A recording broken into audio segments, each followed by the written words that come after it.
Thank you for listening to 3 Legacies Recovery Recordings.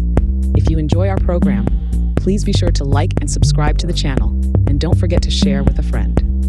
We're also self-supporting, so feel free to contribute to the channel through Venmo at Recovery Recordings 615. Please note that the views expressed on this podcast are solely our individual views and do not represent any official stance of any 12-step program. We are not affiliated with any specific recovery organization, and this content should not be considered as professional advice for alcoholism or addiction.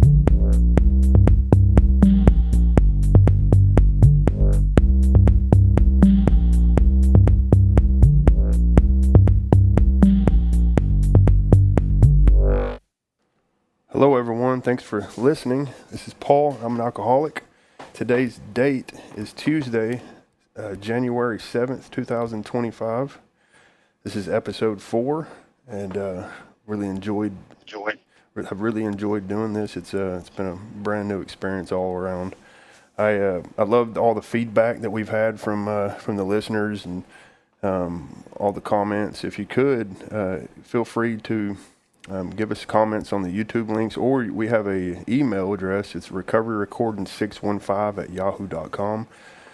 Please send any kind of suggestions you have, any talks, anything you'd like to have possibly on the show. We'd love to have it. Tonight we have a special guest. It's Chris S. from New Jersey. How you doing, Chris? Good, Paul. I'm glad to be here tonight. Great, man. Chris, what is your sobriety date? So on or around December 28th, 1989, I wasn't, really checking things off on the calendar. It was a very bleary period of time, but I claimed December 28th, 1989. Nice. As the day God separated me from alcohol for the last time. Nice. That's awesome. And today's topic or the what we're going through is adequate presentation of the steps, a guide for sponsorship. And we're going to do a 12 weeks. Look like it's going to be about 12 weeks. We're going to do this every Tuesday night, and we're just going to cover a lot of stuff.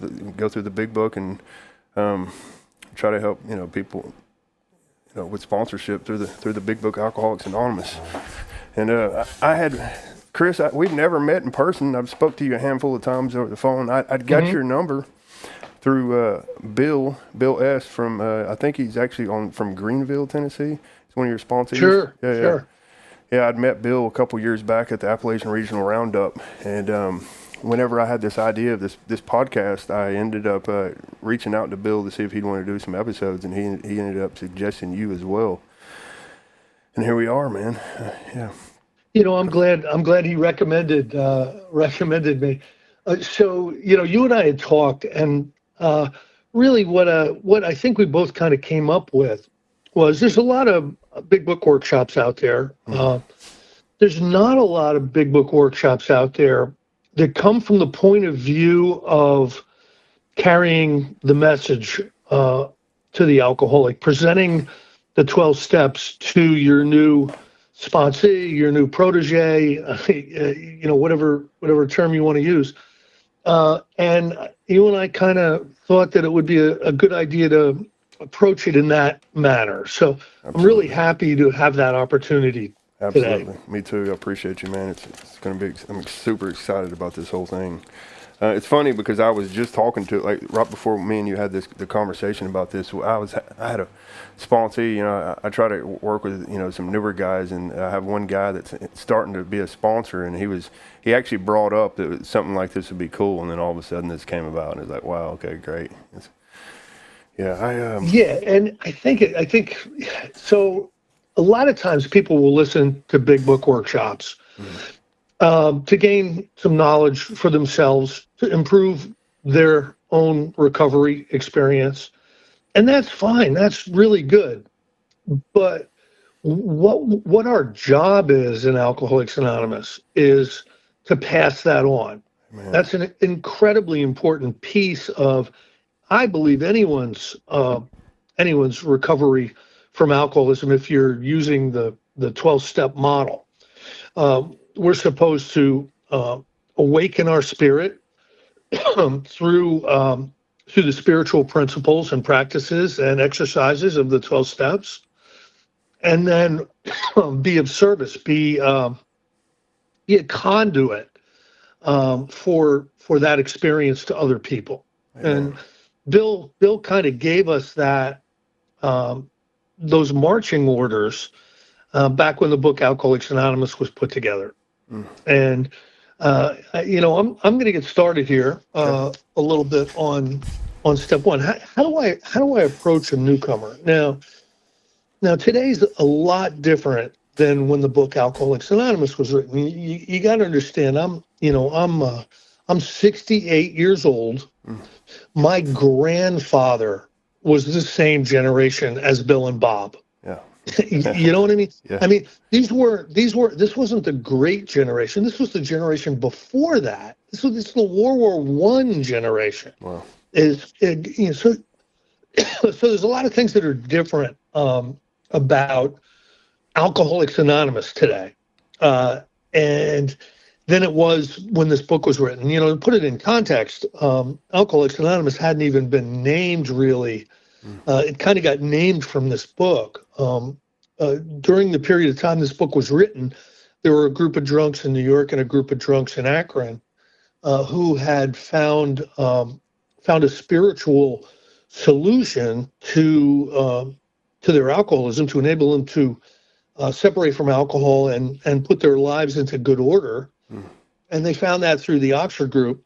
And New York had split off from the Oxford group, and Akron was soon to split off from the Oxford group when this book was written. So today, so much is dependent on the meetings. Like if you're an Alcoholics Anonymous member, or you're working with another alcoholic, or you're carrying the message to another alcoholic, there's going to be a large emphasis on the fellowship Yeah. of Alcoholics Anonymous. And although there's a lot of information in the book Alcoholics Anonymous about how to build the fellowship you crave, they really didn't have very much of one when the book was written. So you have to take that into context. What Alcoholics Anonymous was in 1939 was a 12-step program of recovery with a support fellowship. Mm. Today, what Alcoholics Anonymous is it's basically a fellowship of sobriety with an optional support recovery 12-step program, because you know and I know that not everybody that shows up in Alcoholics Anonymous gets involved with the steps. Not everybody pays the money back, or prays and meditates, or takes other people through the steps, or does fearless and thorough moral inventories. You know that's the exception today, unfortunately, and not the rule. So there's large changes in AA. Now, what I want to do with a newcomer is I want to sit them down and I just want to explain to them that a group of real alcoholics, a group of really low bottom drunks, found a solution and were able to achieve a state called recovered from alcoholism, back in the 30s. Wow. They put the information down very specifically in the book Alcoholics Anonymous so that we could understand how precisely these early alcoholics recovered from alcoholism. So, what I'll do is I'll talk a little bit about the history of Alcoholics Anonymous. Bill got sober in the Oxford group, found Dr. Bob, who was also in the Oxford group, but not really doing a very great job of it, in Akron. And they came to the conclusion that if they really do the precepts of the Oxford group, which later became our steps, that they would be able to stop drinking and put their lives back together. And they in turn started to work with other alcoholics, and the people that did the things that are described in the book Alcoholics Anonymous were able to get and stay sober and achieve a state that the book describes as recovered.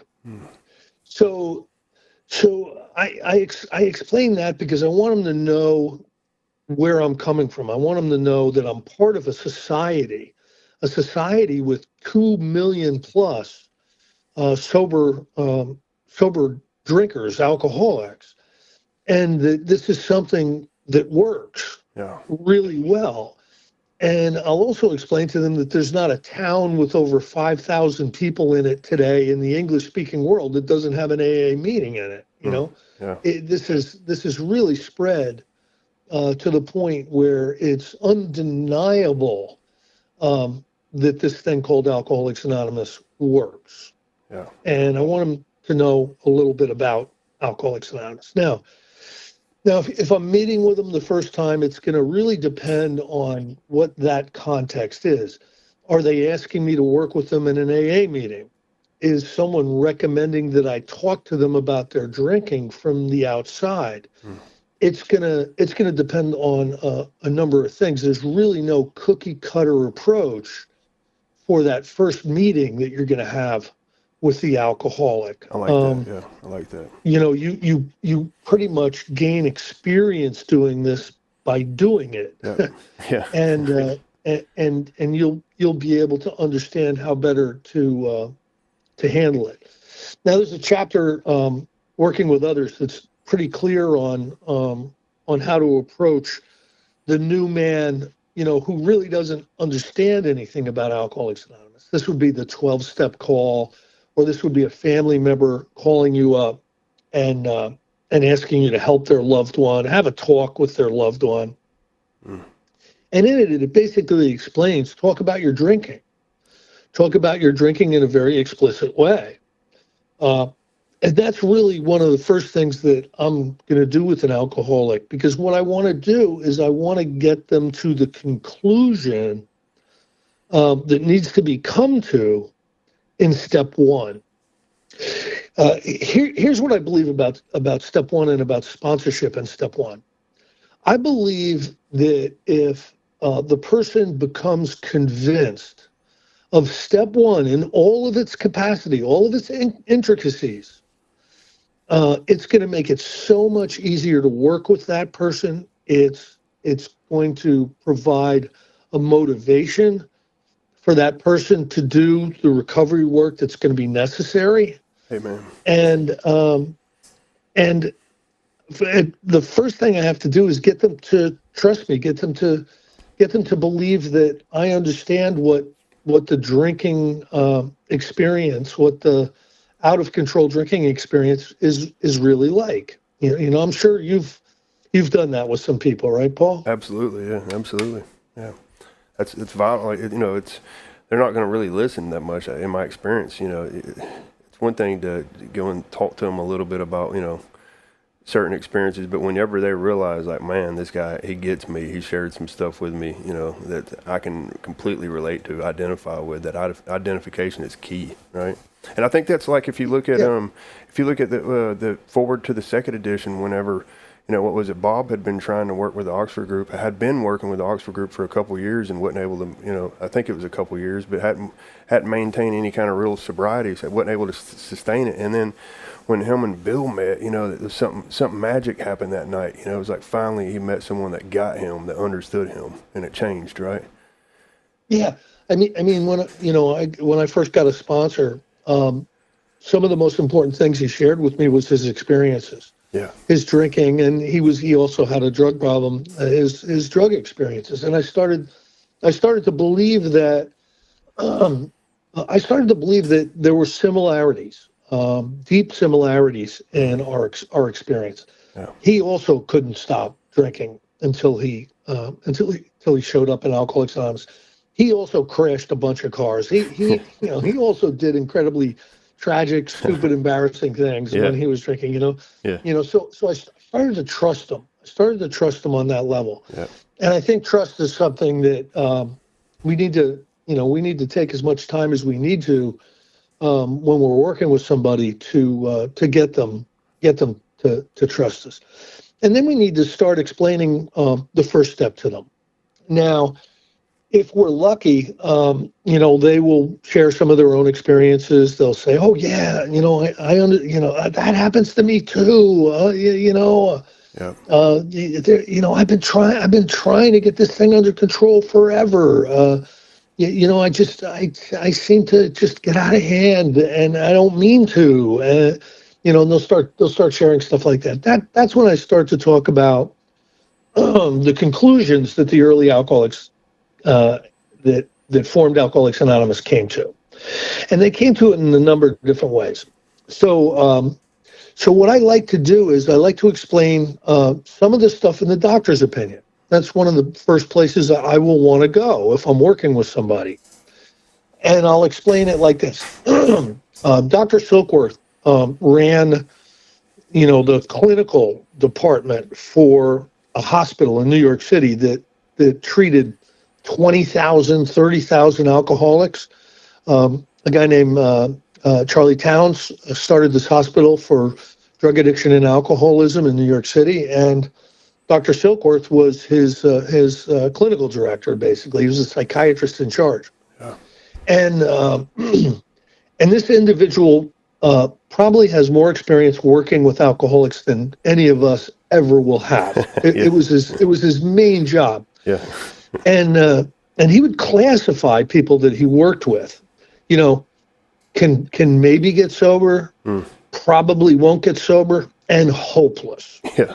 All right. I mean, he could pick us out. He could pick us out a mile away. Yeah. And Bill was somebody he had decided was hopeless. And then Bill got hooked up with the Oxford group, and then he went back to Dr. Silkworth once he started to get some sobriety, and he started to ask Dr. Silkworth for some to write a letter about the information that he had shared with Bill, during their relationship. Explain the medical viewpoint of alcoholism. Explain how much trouble we're in. What are we really up against? Because alcoholism is incredibly misunderstood. So many people think we just need willpower. So many think that if we wanted to, we would stop. Yeah. So many people misunderstand what alcoholism is, and this might be the first time I'm talking to somebody where I'm explaining to them basically what they're up against. Yeah. And that's really the information in step one. I'm not gonna read every word in this book, but I'm gonna read some of the things that I would cover with someone that's new if they were coming over to my house and going through the steps, Paul. Okay. You know what I mean? And one of the first things that I would like to cover is in the doctor's opinion. And it's Roman numerals. Unfortunately, this is XXVIII. Okay. And Silkworth is basically describing the alcohol experience here. This is down at the bottom of the page. It says, men and women drink essentially because they like the effect produced by alcohol. Now, some people will say, I never liked the taste, blah, blah, blah, blah. Listen, we drank for escape. We drank for connection. Mm-hmm. We drank for unity. We drank for peace. We drank to fit in. So we liked the effects produced by alcohol. Loved it, yeah. You know what I mean? Yeah, absolutely. And alcohol did something for us that it doesn't do for non-alcoholics. Amen. Yeah. I would be taking my third drink, Paul, and you know what I would do? I would do this. Yeah, it's a relief. Yeah. You understand what I'm saying? Sure. Aunt Fanny and Uncle Fudd don't do that after their second wine at Thanksgiving. Yeah. Alcohol does something for an alcoholic that it's just not going to do for a non-alcoholic. Yeah, we'll start to gain control, it feels like, anyways. Yeah. We started, we're in the right place at the right time with our new best friends. This is great. Yeah. You know what I mean? Yeah. Let's go to the city, Paul. Yeah. You know what I mean? That's what alcohol makes us larger than life. And that's why we drink. We like that effect because we don't like the effect of sobriety. Amen.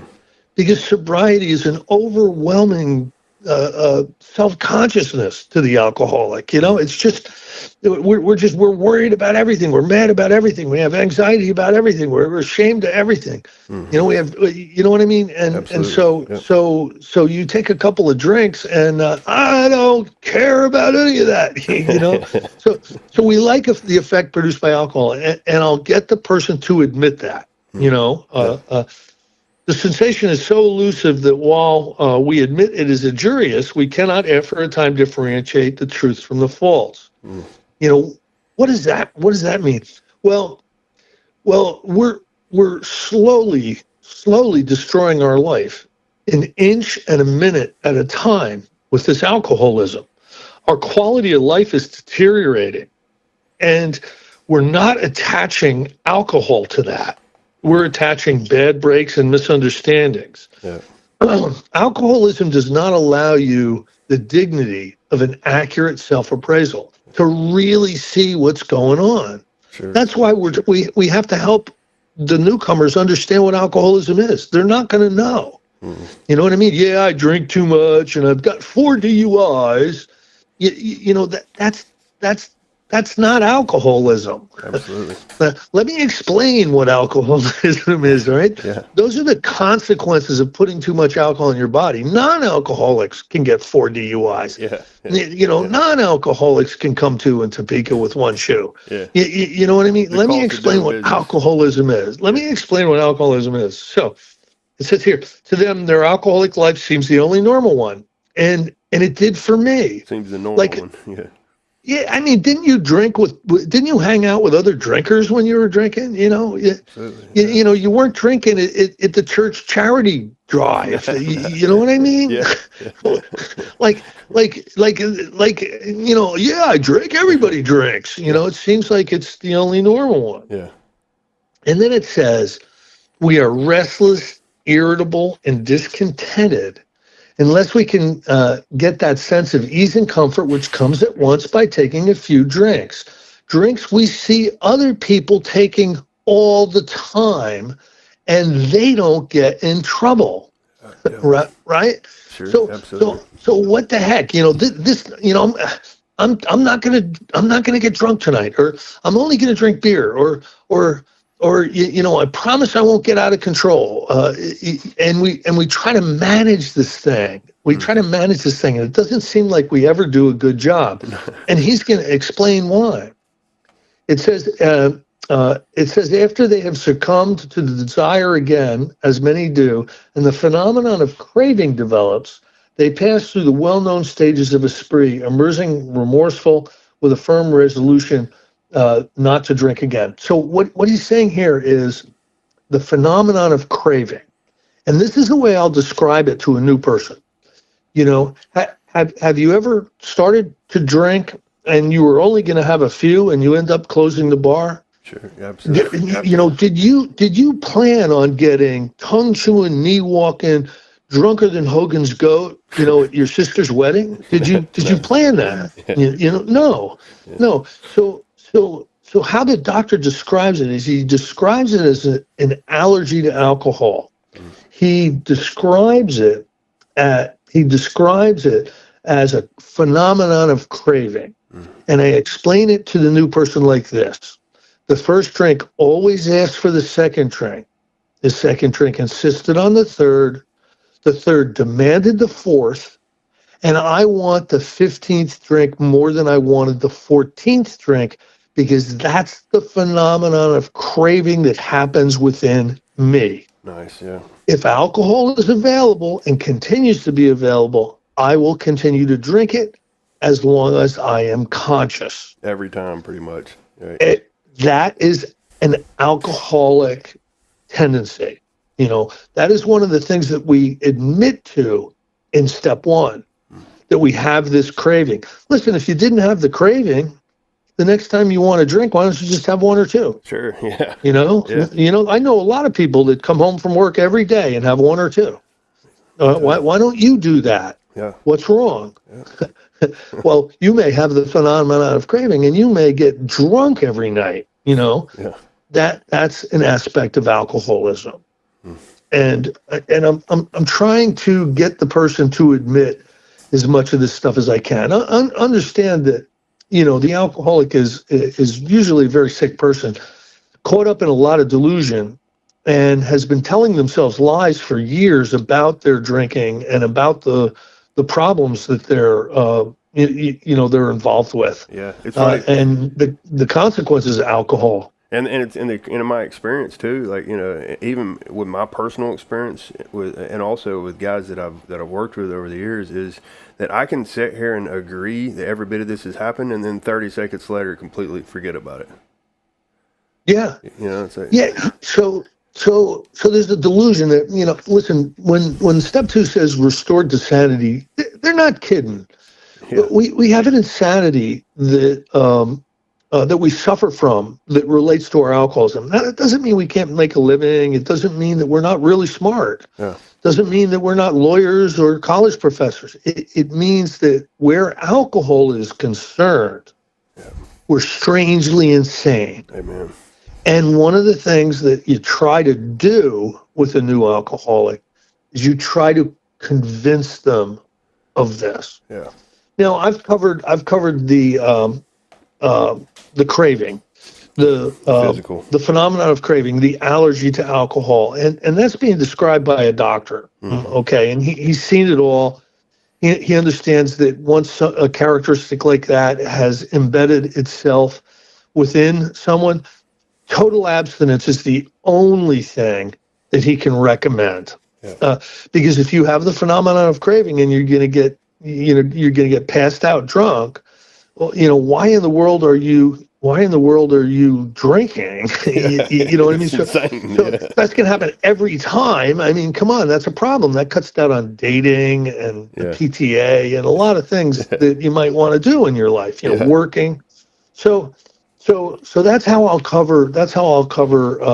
The craving. Once alcohol is in my body, what happens? Yeah, the physical. Now, I like using the definition of that, the body's abnormal reaction, to the allergy. Yeah, it's abnormal. It's abnormal because Aunt Fanny and Uncle Fudd, don't drink 3 gallons of wine, when they have wine, at the Christmas party. Yeah. But we will if you give us half a chance. Amen. So here's something. As you move into there is a solution. I'm skipping Bill's story. Bill's story is a great 12-step call story. Mm-hmm. From start to finish, it's a beautiful 12-step call story. What it was like, what happened, and what it's like now. Amen. You know what I mean? It's a beautiful story, but I'm not going to go over that tonight. I'm going to jump to page 24 because I believe that the 2 alcohol characteristics of alcoholism are the phenomenon of craving that we just went over and the obsession of the mind. Yep. Here's the thing, Paul. If we know that every single time we pick up a drink, we're going to get completely out of control and it's going to be a debacle, why don't we just never do it? Yeah. Why don't we just never do it, right? Yeah. But, if that was possible, there wouldn't be people in treatment centers. Yeah. There wouldn't be people in AA meetings. If it was possible for us to stop because it makes sense, we would. Yeah. It's funny. There was a book published in the late 20s, and it was called The Common Sense of Drinking. And it was published, it was written by this guy and it became a bestseller. And a lot of people bought this book and a lot of people stopped drinking. They just didn't stop drinking. You want to know why? What's that? Because his big conclusion was, it's stupid to drink. Okay? Yeah. Paul, we already know that. We deep down inside, That's we funny. already know that. Yeah. That's not a sufficient defense. So I'm gonna read from page 24. This is the first paragraph on page 24 of the book Alcoholics Anonymous. It says, the fact is that most alcoholics, for reasons yet obscure, have lost the power of choice in drink. Our so-called willpower becomes practically non-existent. We are unable, at certain times, to bring into our consciousness with sufficient force the memory of the suffering and the humiliation of even a week or a month ago. We are without defense against the first drink. Amen. without defense against the first drink. In other words, we're up against something that's much larger than us. On our own, we can't stop drinking because this this obsession of the mind. What it can look like. I'll give you one of my experiences, and I've got two or three that I'll share with somebody when I'm trying to explain to them what this is, how this presents. Right? I knew my drinking was killing me, Paul. It was killing me, and I was getting increasingly violent and increasingly physically sick and increasingly insane. I was a heavy, hard liquor drinker, and every single night, if I was to not drink a particular day, I would have to be detoxed. I mean, I was a mess. Yeah. And so I signed myself into a detox and treatment center, and they detoxed me for a week on Librium, and they kept me in there 28 days, and then they told me to go to an outpatient group. I did.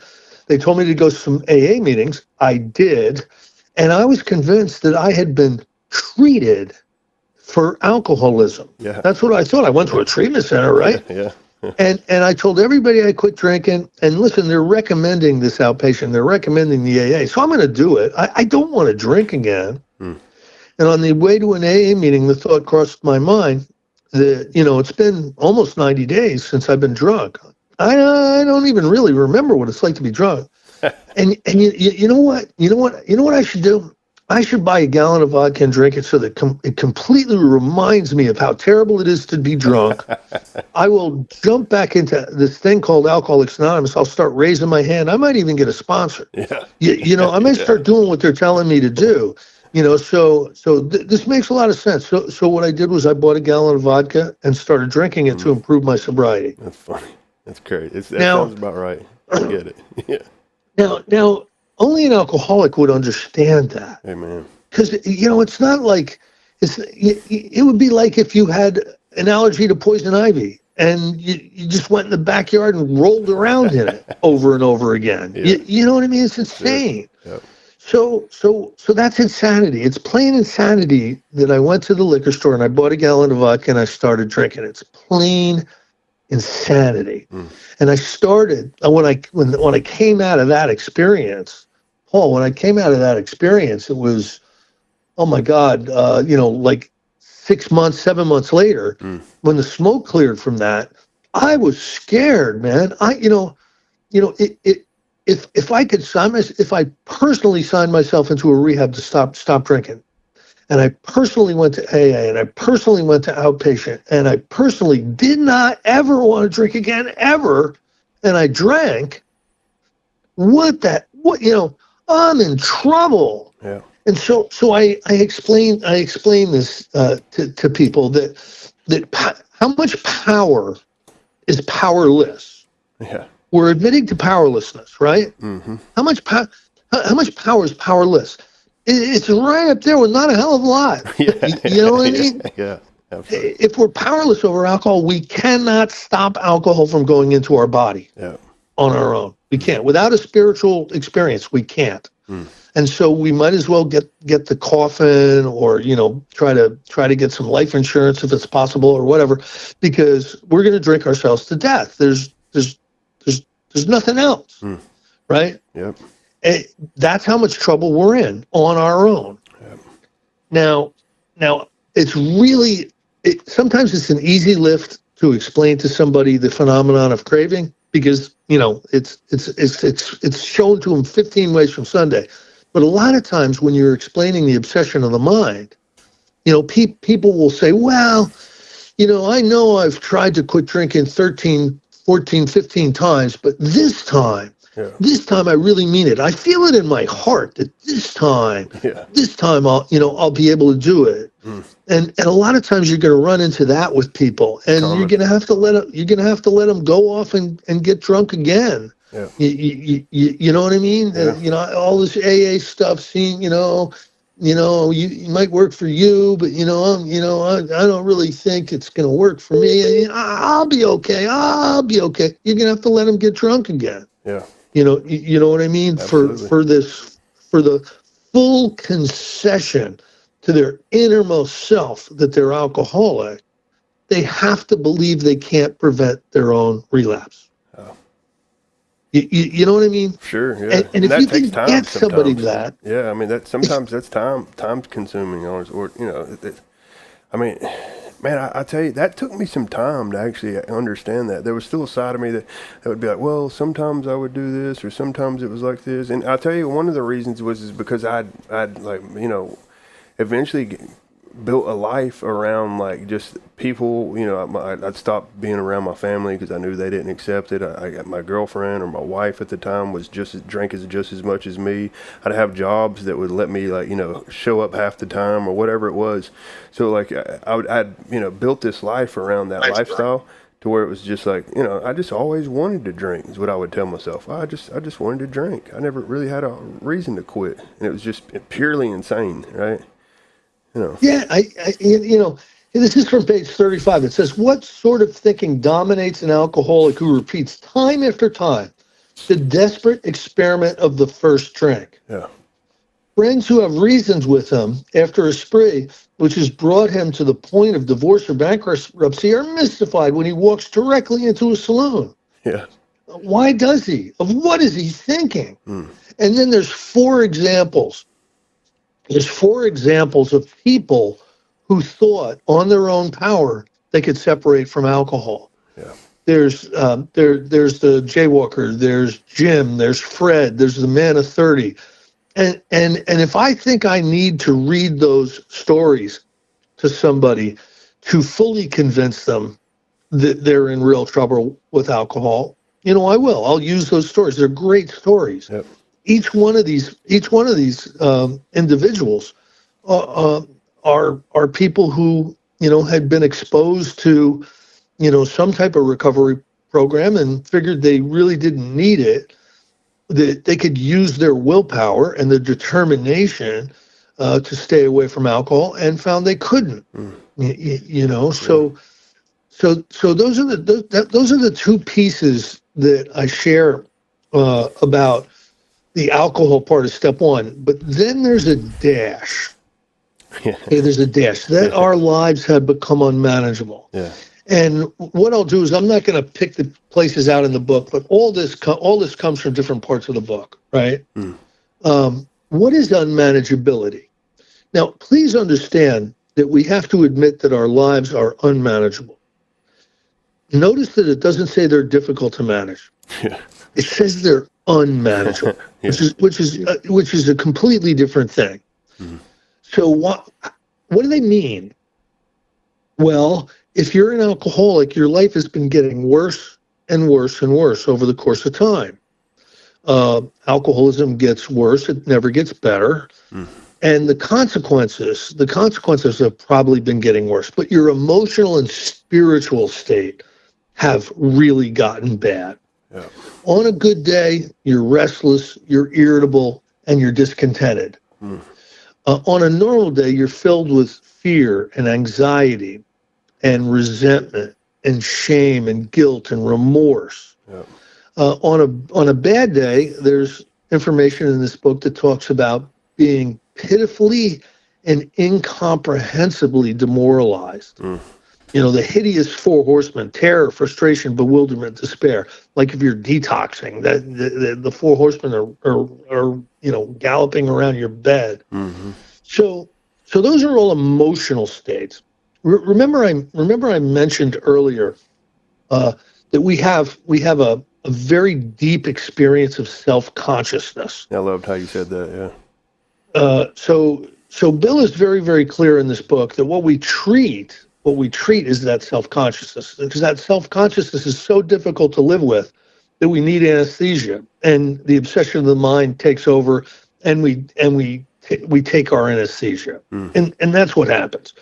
So the bedevilments, there's bedevilments that I believe have a lot to do with unmanageability as well. We're not in control of our emotional nature. And those are on page 52 for anybody listening. Yeah, page 52. Yeah. we can't seem to be of real help to anybody. You know, it goes on and on and on. And what I'll do is I'll go over each of those things with the newcomer, and I'll ask him, are you in control of your emotional nature? So what do you mean by that? Well, if you're depressed, can you stop being depressed? If you're angry, can you just stop being angry? If you feel ashamed all the time and embarrassed, can you switch that off like a light switch? Well, no. Well, then you're not in control of your emotional nature, and that has a lot to do with self-consciousness. That has a lot to do with why your life is unmanageable. So those are really the things that I'll cover when I'm working with somebody with step one. Tell me about some of your experiences working with people. Yeah, I love every bit of that. I really like how when you're talking about just the self-consciousness part, it's weird because when we come in, we got such a restless energy. That's I think it even getting into this work takes some time for all that to really really start to subside. I've worked with just so many different people over the years. Not all of them are convinced. There's been times where, there's been times where I'd start taking guys through this work, and they were like, "No, man, I have a physical allergy to alcohol, right? But it's not like what you're describing. It's like I break out, and my ears start itching, my face gets real red, and I send them to a different fellowship, but." As far as the unmanageability, you can pretty much have any kind of conversation with anybody that comes in. Usually I work with a lot of guys that I meet at the treatment center or at the recovery house. And they can just tell me anything about their life over the last 6 months, and every bit of it's just to a T, like unmanageable. Right. And also, I'll also have them try to, share with me, how it says, alcoholic cannot manage their own life. B, probably no human power could relieve our alcoholism. I'll have them show me how they've been trying to do that. What does it look like? Did your parents try to help you? Church? Was it doctors? Was it, whatever it was? How did that look for you? And it's like clockwork. A lot of the same experiences over and over with them. And are you uncomfortable with yourself and your environment in many different situations? Yeah. That's unmanageability. They think that's the norm, though. They don't realize that it's possible to be recovered. And it's, man, I'll be honest with you, man. It was one of those things where I started seeing that, and I did not believe it for a long time. My grand sponsor used to always share with me, you don't have to feel how you feel right now. Let's get busy doing this stuff, and I didn't believe it for a long time. It took quite a while for it to really start to subside. Where and also I got kind of deep into meditation pretty early on, which really, really helped me in a lot of different ways. So I didn't believe it for a while though. I didn't really believe that my mind would stop constantly talking crap to me, and just a whole lot of gibberish in my mind. And what I was really grateful for too at the time is during those moments of not really believing any of it, I still had my sponsor that I could call and talk to, and he would give me a little bit of hope. He would share his experience with me, and that was vital for me in the beginning, because when I'm in that thrown off state, I don't believe anything that any of this stuff's going to work.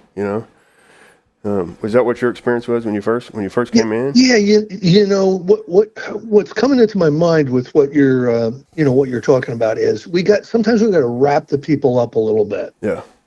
And give them time to process some of this stuff. Yeah. Now, understand that in the early days, they would get you up to amends in 4 hours or something like that. Wow. They really would. Wow. But today, we're meeting. We got a lot of meetings. You're meeting people in meetings. They've been sober a number of days already, whatever. Yeah. Sometimes this step process is slowed down. Yeah. And we take more time and more care moving somebody through the 12 steps than they did in the early days. Yeah. But there still is an economy to it.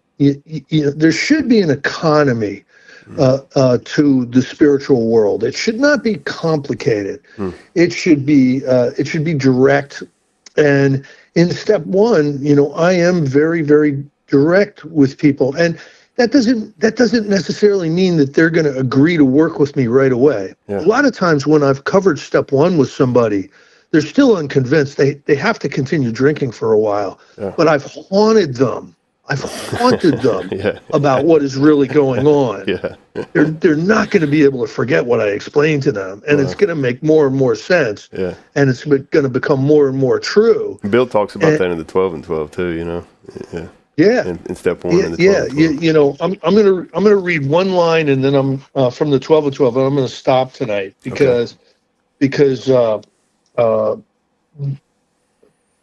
you know we're at that time, but I want to read the first paragraph of step one in the 12 steps and 12 traditions, and I want to break it down, and then I want to say goodnight. Yeah. It says here, who cares to admit complete defeat? Practically no one, of course. Every natural instinct cries out against the idea of personal powerlessness. It is truly awful to admit that, glass in hand, we've warped our minds into such an obsession for destructive drinking that only an act of divine providence can remove it from us. So, who wants to admit that we've warped our minds, and only the power of God, Amen. can be a solution for us. Yeah. No, none of us. No. None of us. So sometimes it is going to take some processing on the person's part, and maybe we got to wrap them up while they're processing. Maybe we got to take them to meetings. Maybe we got to spend some time with them. You know, while they, you know, while the fog clears. Yeah. You know, that might be what we need to do as well. But this information that we went over tonight, Paul, it's absolutely essential, because if they don't buy into it, they're not going to go through the steps, because they're not going to have a reason to go through this. They're not going to want to do amends. They're not going to. They're going to leave stuff out of their fourth step. They're not going to want to take other people through the steps. They're not going to want to pray and meditate. Yeah. And if that's the case, then they're going to miss the whole thing. You know what I mean? Absolutely, yeah. And you did such a great job. I love the way you present all this stuff. It's key to the whole thing. Like, if you think you have the sufficient power, then why do you need any of this, right? And the truth is, you know, it's like, the truth is you know, I always say I'm grateful that just because someone met me at an Alcoholics Anonymous meeting, they just didn't automatically assume I was an alcoholic. We sat down in this book, went through the book, and seen, like, holy crap, this is my experience, you know? And that's vital, because if I don't have that experience, I'm not willing to take on work that sometimes I don't even believe in, right? Absolutely. And you know, listen, there's no requirement for membership in Alcoholics Anonymous. We will allow you to languish in the back row year after year, dying of untreated alcoholism. That's your absolute right. Yeah. But as a sponsor, I'm not going to allow that to happen. Yeah. I'm just not. Sure. You know, if you're flying under my flag, I'm going to make it so uncomfortable for you if you're not going to engage in this process that you'll go get somebody else. Yeah. It's not going to be on my watch. Yeah. It's good stuff. Yeah. Well, cool, man. I really appreciate this, man. I'm super stoked about the rest of it. This has been great. You know, this is the first time me and you've really sat down or had talked about any of this work together, and I'd sit back and listen to some of your talks since we first talked, and you know, I love all this. It's really useful too for the guy that's really not sure. You know, it's not really sure how to present a lot of this stuff. You know, because the truth is like, even with my first or second time through the steps, a lot of this stuff still kind of went over my head. Does that make sense? Yeah. But so we have to find a way to present it simply. Yeah. You know, present it with economy, if that makes sense. Yeah, what do you mean by that? I meant to ask you that a second ago. So talk a little bit about that. All right, so we, you know, we have the capacity to overcomplicate things. You know, an alcoholic will complicate a 2-car funeral, and if we're working with somebody, we might get off on all kinds of tangents when really what we discussed tonight are the essentials. Okay, those are the essentials. Now you can personalize it however you want. You can You can become friends with them. You can do all kinds of things, but the absolute essentials are what we covered tonight, and that's what I mean by the economy. Gotcha. That makes You, sense. you, The fundamentals. you know what I mean? Let's get down to the Yeah, fundamentals. Yeah, the absolutely. basics. Yeah, The yeah. basics. Yeah, that's great. Well, great, man. I appreciate appreciate all this, and we will be for sure next week. I think we're gonna, for all the listeners, we're gonna be doing this every Tuesday, and generally how I do this is I record these, and then I'll post them on the YouTube site right afterwards. So, like I said before, anybody that has any kind of comments, you can comment on the YouTube link, or you can send us an email at recoveryrecordings 615@yahoo.com. And is there anything else you wanted to wrap up with, Chris? That's it, Paul. I'm really glad to have this opportunity, and we're gonna have some fun. Thanks, buddy. Have a good night. Good night.